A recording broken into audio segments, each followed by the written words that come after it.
السلام علیکم، کیسے ہیں آپ سب لوگ؟ امید کرتی ہوں آپ سب ٹھیک ہوں گے۔ جیسا کہ آپ سب کو پتہ ہے ماشاءاللہ سے شب بارات آنے والی ہے، تو اسی حوالے سے سوچا آپ کے ساتھ ویڈیو شیئر کروں، جتنی معلومات میرے پاس ہیں تاکہ وہ دیکھنے والوں تک بھی پہنچ سکیں، اور جتنا ہو سکے انسان اس مہینے کو، اس دن کو اچھے طریقے سے گزار لے۔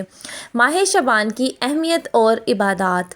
ماہ شعبان اسلامی سال کا 8واں مہینہ ہے اور اس کی خاص اہمیت اور فضیلت احادیث مبارکہ سے ثابت ہے۔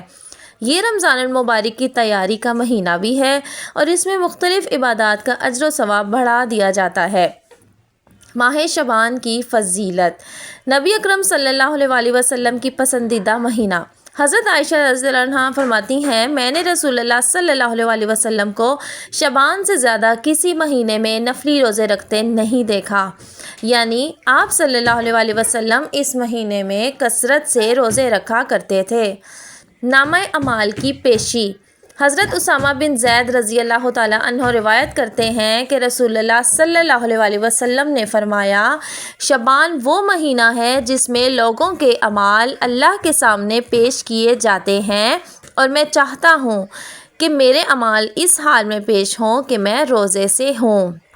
لیلۃ البرات، شب برات۔ 15 شعبان کی رات کو شب برات کہا جاتا ہے، جس کی بڑی فضیلت احادیث میں بیان کی گئی ہے۔ اس رات اللہ تعالیٰ کی رحمت جوش میں آتی ہے اور بے شمار گناہگاروں کی مغفرت کی جاتی ہے۔ نمبر 2، شعبان میں عبادات۔ نفلی روزے۔ نبی کریم صلی اللہ علیہ وسلم شعبان میں بکثرت روزے رکھتے تھے، خاص طور پر 13، 14 اور 15 تاریخ کے روزے مستحب ہیں۔ رمضان کی تیاری کے لیے اس مہینے میں روزے رکھنے کی تاکید کی گئی ہے۔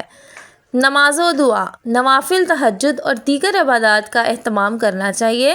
استغفار، درود شریف اور دعا کی کثرت کرنی چاہیے، خاص طور پر شب برات میں۔ صدقہ و خیرات۔ نبی کریم صلی اللہ علیہ وسلم شعبان میں صدقہ خیرات بڑھا دیتے تھے، محتاجوں، یتیموں، مسکینوں کی مدد کرنی چاہیے۔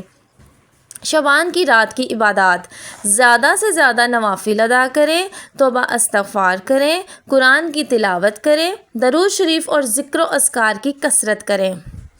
ماہ شعبان رحمتوں اور برکتوں کا مہینہ ہے، جس میں ہمیں زیادہ سے زیادہ عبادات، توبہ استغفار اور نیکیوں میں مشغول رہنا چاہیے، تاکہ رمضان المبارک کی تیاری ہو سکے اور اللہ کی رضا حاصل ہو۔ اب اس رات میں اسپیشل کون سی عبادات کرنی چاہیے، کون سے نفل پڑھنے چاہیے، وہ میں آپ کے ساتھ شیئر کرتی ہوں۔ امید کرتی ہوں کہ آپ بھی ان میں سے پڑھیں گے اور ضرور مستفید ہوں گے۔ جیسا کہ آپ کو پتہ ہے، اس رات میں اللہ تعالیٰ کے آگے نامہ اعمال پیش ہوتے ہیں۔ جنہوں نے اس دنیا میں آنا ہے، جنہوں نے جانا ہے، جو بچے پیدا ہونے ہیں، رزق اور سارے معاملات کا اس رات میں فیصلہ کیا جاتا ہے۔ تو کیوں نہ ہم اس حالت میں ہوں، اللہ تعالیٰ کے آگے سجدہ ریز ہوں، عبادات میں ہوں، روزوں کی حالت میں ہوں، تاکہ اللہ تعالیٰ ہمارے نامہ اعمال کو اچھے طریقے سے، مطلب ہماری دعاؤں کو قبول کریں اور سب کچھ اچھا ہو۔ تو آپ کو بتائے کہ اپنے جتنے بھی آپ کے قریبی لوگ اس دنیا سے جا چکے ہیں، ان کی قبروں پر بھی جانا چاہیے۔ اگر قبروں پر نہیں جا سکتے تو ان کو اصالِ ثواب کرنا چاہیے۔ کچھ ایسے اعمال کرنے چاہیے جو صدقہ جاریہ بن جائیں، جیسے کہ مسجد میں قرآن پاک رکھوانا، یا کچھ غریبوں کو بانٹنا، یا کہیں کولر کا انتظام کر دینا، پانی صاف نہ ہو وہاں پر کچھ ایسا کر دینا، پنکھے لگوا دینا مسجد میں، یا کہیں پر بھی کسی غریب کے ساتھ کچھ نیکی کر دینا، صدقہ جاریہ ہے۔ تو ایسے اعمال کرنے سے بھی آپ کے لواحقین کا تک ثواب ضرور جاتا ہے، اور یہ ہمارا ایمان ہے۔ اور ویسے بھی ان موقعوں پر ہماری جو کہتے ہیں روحیں ہیں ہمارے رشتہ داروں کی، وہ آتی ہیں گھروں پر، تو آپ لوگوں کو چاہیے کہ زیادہ سے زیادہ ان کے لیے بھی کچھ کریں۔ جیسے کہ ہمارے ماں باپ کہہ لیں، ہمارے کلوز ریلیٹیوز کہہ لیں، وہ جب فوت ہو جاتے ہیں تو انہیں بھی امید ہوتی ہے، ہم نے جن کے لیے اپنی زندگی گزار دی، جن کے ساری عمر جن کے لیے سب کچھ کرتے رہے ہیں، آج وہ بھی ہمارے لیے کچھ کریں، تو اب ہمارا فرض ہے کہ ان کو بھولے نہیں، ان کے لیے جتنا ہو سکے صدقہ اور اصالِ ثواب کرتے رہیں۔ اب میں آپ کے ساتھ نوافل اور کچھ عبادات شیئر کروں گی، اور انشاءاللہ تعالیٰ ہو سکا تو میں یہاں پر بھی لکھ دوں گی تاکہ آپ لوگوں کے لیے آسانی ہو۔ شب برات کی رات نوافل اور عبادات کے لیے بہت فضیلت رکھتی ہے۔ اس رات میں عبادات کرنا، اللہ سے مغفرت طلب کرنا مستحب ہے۔ شب برات کے نفل 2 رکعت نفل، ہر رکعت میں سورہ فاتحہ کے بعد سورہ اخلاص 3 مرتبہ پڑھنا، نوافل کے بعد مغفرت کی دعا اور رزق کی برکت کی دعا کریں۔ نمبر 2، 6 رکعت نفل 2 رکعت کر کے، پہلی 2 رکعت عمر کی برکت کے لیے، اگلی 2 رکعت عافیت اور صحت کے لیے، آخری 2 رکعت ایمان کی مضبوطی اور حسن خاتمہ یعنی اچھے انجام کے لیے۔ 12 رکعت نفل، ہر رکعت میں سورہ فاتحہ کے بعد سورہ اخلاص 10 مرتبہ پڑھنا، یہ نوافل مغفرت اور دعا کی قبولیت کے لیے بہت فضیلت رکھتے ہیں۔ نمبر 4، 100 رکعت نفل، ہر رکعت میں سورہ فاتحہ کے بعد سورہ اخلاص 10 مرتبہ پڑھنا، اس نوافل کو صلاۃ الخیر بھی کہتے ہیں۔ دعا اور عبادات، استغفر اللہ رب من کل ذنب و اتوب الیہ، درود شریف، اکثر درود شریف پڑھیں، کوئی بھی آپ کو جو درود شریف آسان لگتا ہے وہ آپ پڑھ سکتے ہیں۔ تسبیح، سبحان اللہ والحمد للہ ولا الہ الا اللہ واللہ اکبر، لا حول ولا قوت الا باللہ، کوئی بھی آپ تسبیح سبحان اللہ کی یا ان دونوں کی کثرت کر سکتے ہیں اس رات کو، دونوں صورتوں میں انشاءاللہ تعالی اللہ تعالی ہماری مغفرت فرمائے گا۔ قرآنی تلاوت، سورہ یاسین، سورہ ملک، سورہ دخان پڑھنا مستحب ہے۔ سورہ یاسین اگر ایک بار ہم اللہ کی رضا کے لیے پڑھتے ہیں تو اللہ تعالیٰ ہمارے انشاءاللہ تعالیٰ وہی کرے گا جو ہماری رضا ہے، تو اس سے بڑھ کر کیا ہو سکتا ہے۔ اور سورہ ملک تو آپ سب کو پتہ ہے کہ ہمارے لیے اللہ تعالیٰ سے جھگڑا کرے گی کہ جب تک میرا یہ بندہ جس نے مجھے پڑھا تھا جنت میں نہیں جائے گا، میں بھی نہیں جاؤں گی، مجھے جنت سے علیحدہ کر دیجئے۔ تو سورہ ملک جتنا ہو سکے پڑھیں، ہر رات کو پڑھیں، اور اس رات جتنا ہو سکے پڑھیں، آپ سب کو پتہ ہے اس کی کیا اہمیت اور فضیلت ہے۔ دعا، اپنے لیے، اپنے والدین، تمام مسلمانوں کی مغفرت اور بہترین زندگی کی دعا کریں، کیونکہ دعا انسان کی تقدیر بدل دیتی ہے۔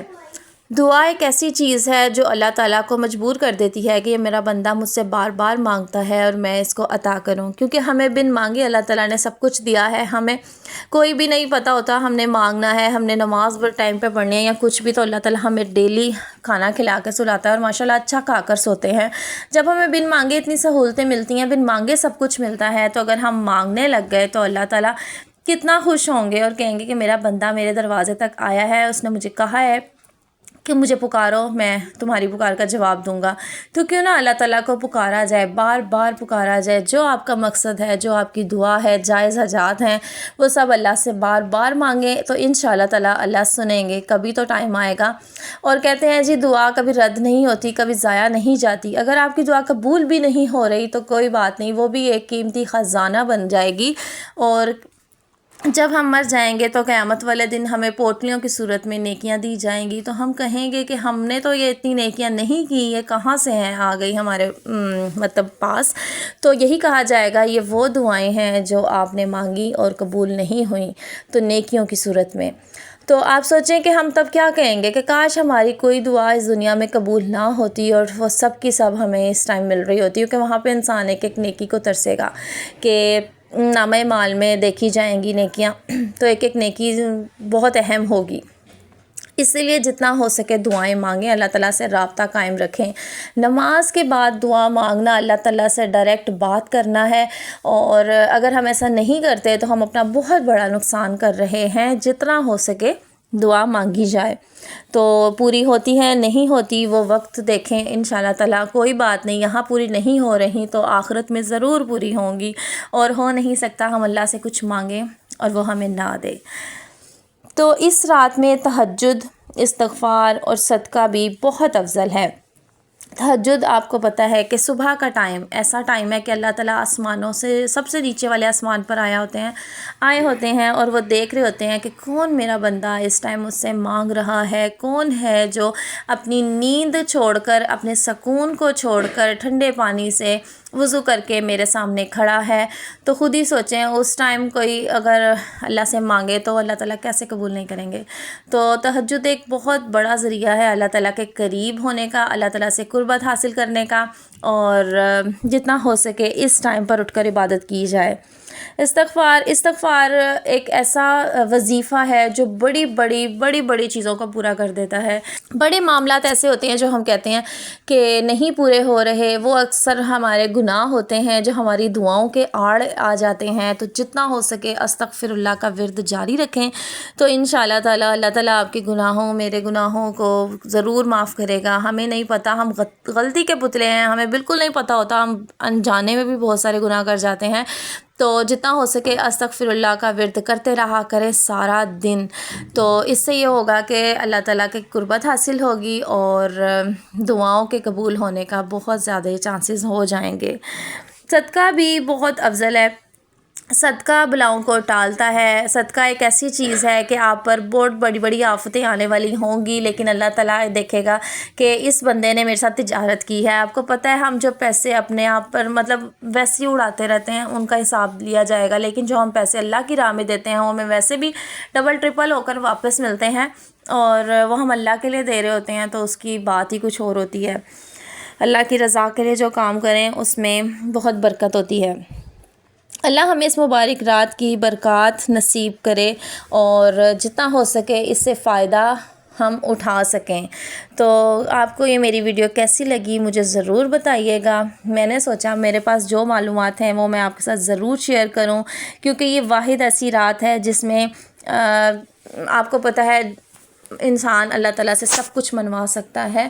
تو نفل پڑھ کے، روزے رکھ کر، جتنا ہو سکے استغفار کر کر، تسبیحاں پڑھ کر اپنے اللہ تعالیٰ کو راضی کر لیجئے، کیونکہ یہ رات بہت اہم ہے۔ شب قدر اور شب برات اور شب معراج، یہ راتیں ایسی ہیں کہ اللہ تعالیٰ انشاءاللہ تعالیٰ سب کچھ ہمیں نواز دیتا ہے۔ تو آج کی رات بھی ہمارے پاس ہے، یہ موقع ضائع مت کیجیے گا اور جتنا ہو سکے اس رات کا فائدہ اٹھا لیجئے۔ میری طرف سے اللہ حافظ، ملتی ہوں آپ سے کسی نیکسٹ ویڈیو میں کسی اچھی سی ویڈیو کے ساتھ۔ تب تک کے لیے اللہ حافظ، اور پلیز چینل کو سبسکرائب ضرور کر دیجئے، جتنا ہو سکے آگے شیئر کیجئے تاکہ جتنے لوگ اس سے فائدہ اٹھا لیں اتنا ہی اچھا ہے۔ میں آپ سے پھر ملوں گی کسی اچھی سی ویڈیو کے ساتھ، تب تک کے لیے اللہ حافظ۔